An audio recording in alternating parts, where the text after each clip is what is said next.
Assalamu алейкум. Кыз жигит болуп сүйлөшсө болобу? Кененирээк айта аласызбы? Кыз жигит болуп сүйлөшүп жүрүү бул арам, болбойт. Эгер үйлөдүү максатында 1-2 күн, 3 күн, 1-2 жолу ушундай сүйлөшсө болот. Анан кийин аны кыз жигит болуп жүрүү. Эгерде сен жигит болсоң, сенин бир тууган карындашың же бир тууган эжең сен ушу бирөөнүн кызы менен жүргөндөй көчөдө жүрүшүн каалайсыңбы? Сен аларга ушундай мамиле кылуусун каалайсыңбы? Албетте каалабайсың.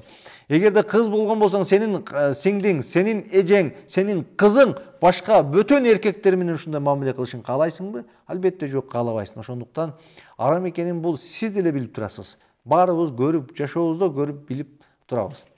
Ошондуктан бул нерселерди билип туруп, Алла Таала Кур'ан Керимде айтат, ушундай адамдар болот, көрүп туруп көрмөксөн, билип туруп билмексен, угуп туруп укмаксан болгон адамдар, ошолор баягы наадандар деп айткан жери бар. Кудай Таалам наадан болуп калуудан сактасын.